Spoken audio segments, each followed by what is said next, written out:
My mom and dad separated when I was 6 and each went their separate ways. Of course, they had joint custody of me, but they both started new families. When I was 9, my mom married a man, let's call him Robert, who already had a daughter, let's call her Kira, who was 2 years older than me. My dad got engaged when I was 8 to a wonderful woman, let's call her Layla, who he married when I was 12. My relationship with Layla is beautiful. She has truly been a mother to me. She basically helped my dad raise me. She takes an interest in my life. She comfort me. She advise me. We have common interests and we do many activities together. She and I recently talked about the possibility of having her legally adopt me as soon as I come of age. Doing so now would be a bit messy legally because of my parents' joint custody. Because, for me, she is my real mother and I want it to be official. My relationship with my bio mother, on the other hand, is almost non-existent. Even though I was forced to spend specific days with her, we never managed to bond because she spent all her time giving attention and affection to Kira, who already have her own mother. Even when she tried to involve me in some activity, she always included Kira and we had to do only what Kira liked. At a certain point I started to decline her invitations and often asked if I could avoid going to her on the set days because I was almost always ignored or left aside and I preferred to stay at home with my father and Layla. My father always tried to understand me but he also had to honor the rules set by the judge. When I got more mature he admitted that he was afraid that my mother might make some mean move in court if he agreed to not let me go to her on the appointed days. Yeah, this is something my mother would do. After knowing this, I understood my father's reasons and I absolutely don't want to put him in trouble, so I didn't make such requests anymore and I respected my schedule. Now let's get to the point. In 2 weeks I will finally turn 18. I was lucky because my birthday falls on the days I have to stay with my dad, so he, Layla and I started planning my birthday a month ago. It will be nothing too crazy, just a party with family and friends at my favorite pizza place. A casual night where I just want to have fun with the people I care about and do what I like. The place also has karaoke and I love singing. Of course, after booking and setting everything up we sent out the invitations and this extended to my mother as well. Honestly, I didn't really want her there, but then I thought that this would actually be the last time I was forced to be involved with her because, once I turn 18 I won't be forced to follow the judge's rules anymore. So we sent out the invitations 2 days ago and we already had almost all the answers, so we could organize the precise number to send to the pizza place. The only thing missing was my mother who saw the text and did not respond. I told my father that I would not insist and if she did not respond, then it meant she did not want to come and I was fine with that. I think my father was also a little relieved by the idea, even if he didn't say it openly but I could see it on his face. Anyway, the drama started this afternoon. My mother called me, very angry, accusing me of being childish and that I shouldn't have planned anything without telling her first. This left me a little confused and I reminded her that I always planned all my birthdays with Dad and Layla. Most of the time she didn't even remember, so complaining now was quite hypocritical. This made her even angrier and started attacking me because Kira had been crying ever since I sent the invitation to my mother because she had already planned a whole birthday party for me. And I was really speechless because the relationship between me and Kira is zero. She is the classic spoiled brat who always wants to be the center of attention and my mother has always supported this behavior of hers, making it worse, and clearly she and I have never gotten along. I just didn't understand why the hell Kira wanted to organize a birthday party for me. It didn't make sense. I asked her why she did it and especially why she did it without telling me. I mean, she didn't really think I wouldn't make any plans for my 18th birthday, right? It was ridiculous. My mother said it was supposed to be a surprise, and since I didn't tell her about my plans, she thought I didn't want to do anything for my birthday. And I mean, she could have asked? No? No. But here comes the worst part and, I admit, the one that made me lose my cool. My mother started listing all the things Kira had prepared for my party, maybe to rub in my face what I would have missed, and they were all Kira's favorite activities. Things that I didn't like. She had booked a fish restaurant for lunch and I don't eat fish. Not because of some whim but because it makes me feel sick. Just smelling fish makes me feel nauseous. I'm not allergic, I had it checked, my body simply rejects it. She also booked an afternoon activity at a ranch near the city where my mother now live where you can ride horses and, well, I don't like it. I have nothing against horses in particular, but the idea of riding one or getting really close to an animal that big scares me. Then she thought about going back to my mom's house for a backyard barbecue for dinner and I just don't want to do that because I don't want to spend more time with my mom than I have to. My mother also said they had already sent out invitations to everyone and at that point I was really speechless but I had to ask her who she had sent them to because my friends, my dad and his family hadn't received anything. It turns out that at the party was mostly invited to Robert's family, my mom's family and Kira's friends. I mean, it was basically a party organized by Kira for herself but under the pretext that it was for my birthday.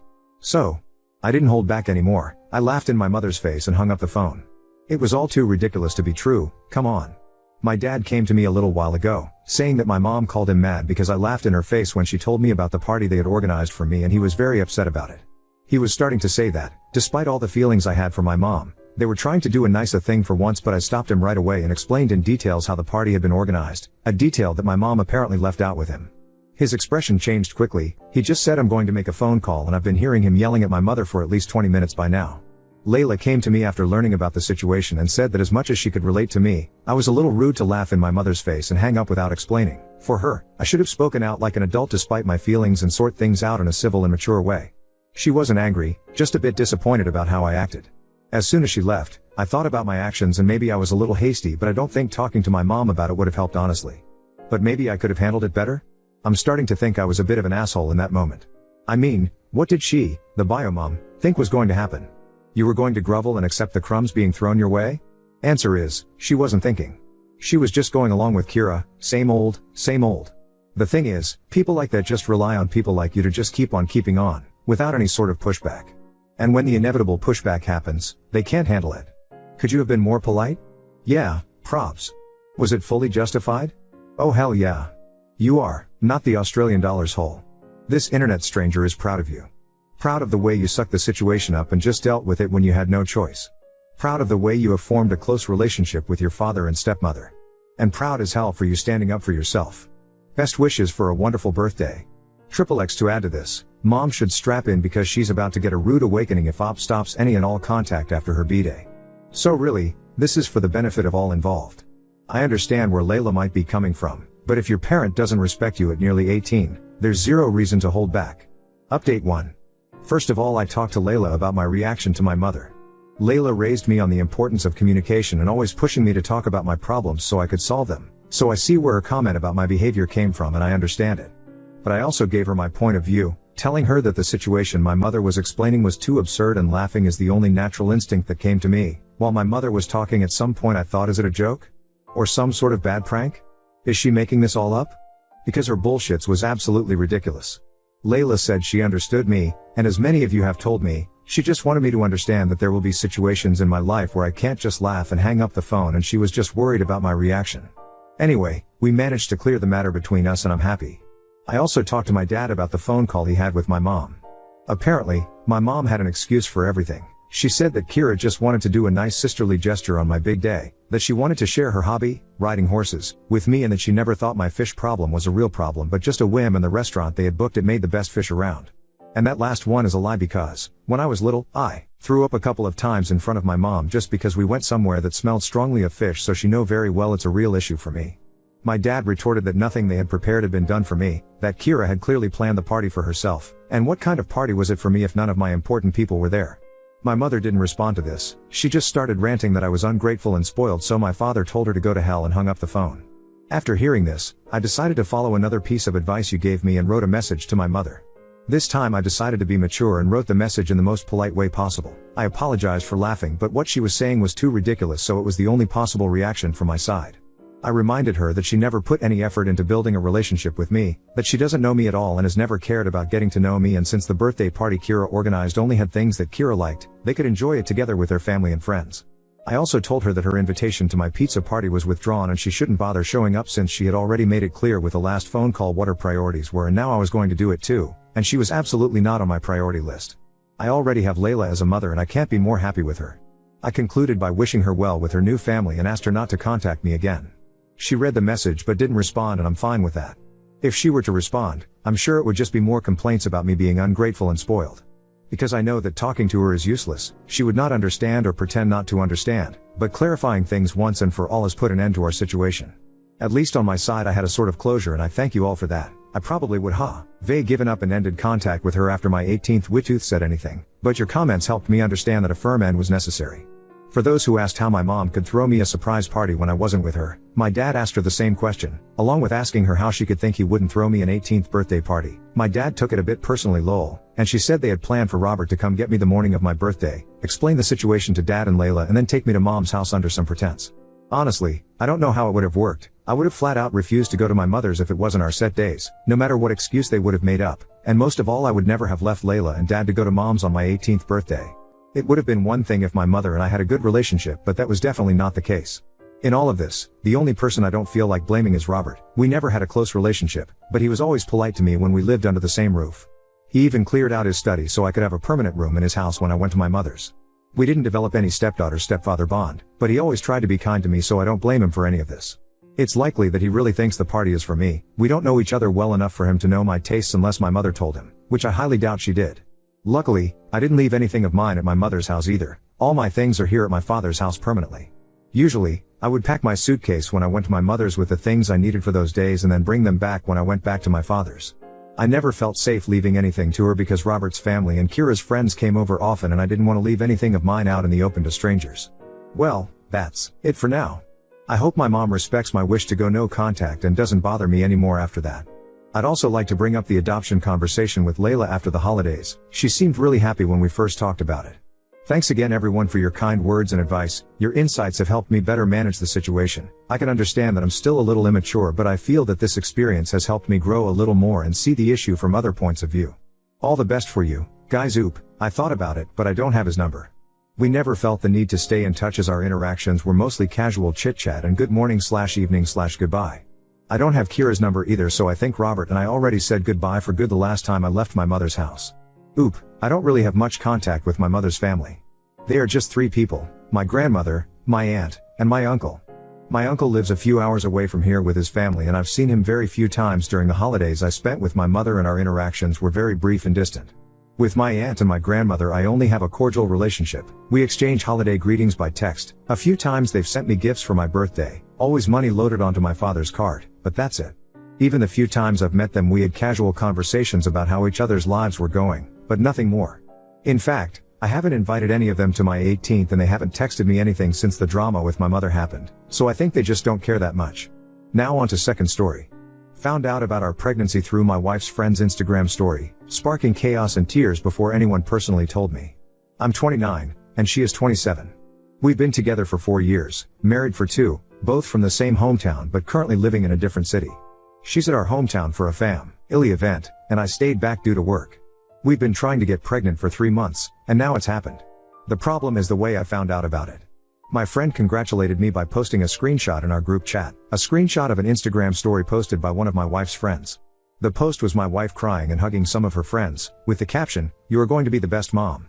I called her right away, and she answered pretty quickly, saying, "I have news, babe."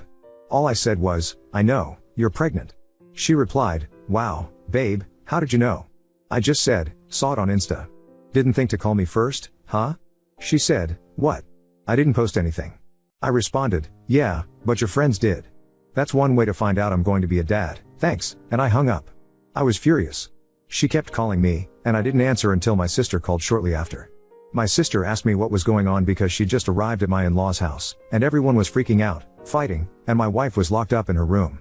I told her what happened, and she said, "There's no way she would do that." I replied, "Well, she did." My sister said she was going to find out what was going on. A little later, my sister called me back and explained everything. At that point, I'd calmed down, thinking it was just a crappy friend who decided to post without permission. But my sister filled me in on the details. My wife was late on her period and, while hanging out with a friend, they thought, "What if you're already pregnant?" So they bought a bunch of pregnancy tests, all of which came out positive. They freaked out, told her parents, and then texted some friends in town to come over. From the time she found out to the time her friend posted on Instagram, only 2 hours had passed. My wife told at least 10 people before telling me. For the record, my sister told me that the argument going on when she arrived was because the other friends were upset with the one who posted on Instagram. Apparently, they all thought it was a shitty thing to do and were mad at her. But they also couldn't understand why my wife hadn't told me sooner. I finally called my wife, and she was crying. She apologized and said she'd been planning to surprise me, which was why she hadn't told me yet. I was skeptical and pointed out that if she'd really wanted to surprise me, she wouldn't have been ready to tell me right when I called. She went silent, and I told her I needed some time to think. She yelled, saying I couldn't just walk away and that we needed to talk about it. I replied, "Why do we need to talk? So you can lie again?" And I hung up. A ton of people have been messaging me, but I'm honestly exhausted. I don't know why, but this has drained me. I've cried randomly, which is unusual for me. I'm not a crier. This isn't supposed to be a huge deal, but it feels like I've been hit by a truck. My sister sent me a message that really stuck. "Hey, I know this sucks, and it was crappy of her, but don't let this ruin it for you. You're going to be a dad. You're going to be an amazing dad. This is great. The only thing keeping me going right now is knowing that I'm going to be a dad. I've dreamed of this, and all I hope is that this baby is healthy. I'll probably swallow my pride and pretend I'm fine just to avoid making my wife too emotional during the pregnancy. But I'll do that tomorrow. Tonight, I'll just sulk." Edit, I posted this into the Reddit void, thinking nothing of it, and woke up to thousands of comments and dozens of DMs. Holy shit. Thank you so much for caring. Just to clarify a couple things, do I think the baby might not be mine? Classic Reddit lol. No chance she cheated. She works from home and we have home security cameras inside the house, so that's not happening in our house. She does not do girls' nights. Her best friend in the city we live in is a female coworker of mine and we hang out, the three of us, often. They text each other a lot but almost never hang out one-on-one. If they do, it's at our house with me in the next room. Also, my wife is the clingiest person alive. Like, when I'm at work, she texts me every 30 minutes, and when I'm at home, she is always at least in the same room I'm in if she isn't cuddling up to me. When we are out, she is always holding my arm, my hand, literally does not leave my side. I honestly actually love it most of the time. I feel loved. But it is too much sometimes, and we had a fight about it weeks ago. I even questioned if this fight was the reason she didn't tell me right away, but it's probably not it. On her friends, they are all very nice people. I've known them for a long time now. My sister is part of the friend group, and some of them have been friends since they were like 12. My wife is the only one that lives in a different city, so they always hang out a lot when she is in town. I cannot emphasize enough how out of character this whole situation is for her. She has many flaws, like every other person, but being inconsiderate is not one of them. That's why I woke up in the middle of the night with a feeling like I'm actually completely wrong on this, because she would not do this on purpose. There is no way. So I sent her a text just saying that everything is fine and that I will drive the 4 hours down there to talk. She was actually awake and asked if she could call. She did and said she wanted to come home. I said that I was going over there to pick her up. She asked, "Are we okay?" I just said yes, and she started to cry. I told her that I'm very happy, and am dying to see her, but we will need to talk about it. She calmed down a bit after that. Update 1. Hello again, things have settled down now, and I feel like I have all the information, so I'm here to give y'all an update. When I got to my in-laws, my wife was sitting on the sidewalk waiting for me. She jumped on me and kept apologizing, just hugging me and saying how sorry she was. We went to her room, and I told her I was really tired and wanted a nap before our talk. We slept holding each other. When we woke up, our talk felt like an endless circle, me asking what happened and her saying that she was stupid and that it was her fault. She kept saying it didn't matter what happened because she screwed up a big moment in our lives. I kept asking, but she just repeated that she messed up and that nothing else mattered. Eventually, she said she didn't want to give me excuses and that the right thing for her to do was take responsibility and apologize. I eventually gave in, told her she was forgiven, and said everything was fine. Still, I went to talk to her friend, the one who was with her all day and bought the pregnancy test with her. Her story was that, right after my wife tested positive, they spent about an hour freaking out and talking about ways to tell me or surprise me. Eventually, my mother-in-law got home, and they told her. Together, they decided to invite their girlfriends over to discuss ways to tell me. The friend went over all their ideas, and I 100% believe her. She also said it was discussed with the group that I didn't know yet and that they should all keep quiet for now because we hadn't decided when to announce it. She says the one girl who posted it on Instagram absolutely did it on purpose. She had been told not to say anything to anyone, and, at that point, they were even discussing ways to tell me with her. The picture she posted was taken when another friend had just arrived and heard the news. For some reason, she decided to post about it right then and there. Apparently, when they confronted her, she initially claimed she didn't know she wasn't allowed to post it. She stuck to that lie for a while, but eventually, she just told everyone she didn't give a shit and left. She blocked everyone in the group, and we haven't heard from her since. No one knows why she did it. They don't know if she's jealous of my wife or something else. At this point, we don't care. She's blocked on our end too, and we want no contact with her. My sister later confirmed the friend's story. When she first called me with details, she was under the impression my wife had just told everyone and forgot to tell me. But after talking to other friends and my mother-in-law, she told me basically the same story. I was also told by the friend I spoke to, my mother-in-law, and another friend that when I called my wife, she basically said, "Screw it, I'm telling him right now," and was super excited to do it. Me and my wife talked again during our trip back home, now with me having most of the details, and she told her side, basically identical to what my sister and the friend told me. She was again very apologetic and kept saying that I'm her #1 priority, and that this was one of the dumbest things she has ever done. We have a couples counseling appointment next week at her insistence. I honestly don't think it's necessary, but she believes I need a space to fully express my feelings. She's worried I forgave her too fast and that I'm bottling everything up. Honestly, her concern about my feelings is already enough for me to forgive her and chalk this up as a one-time thing. We also had our first appointment with an obstetrician, first because it's obviously the right thing to do, but also because many people warned me about the risks of miscarriages in early pregnancy. My wife's last period was about 6 weeks ago, and the doctor said it was a bit early for an appointment. Still, they ran a bunch of tests and confirmed my wife is indeed pregnant. So far, everything looks fine.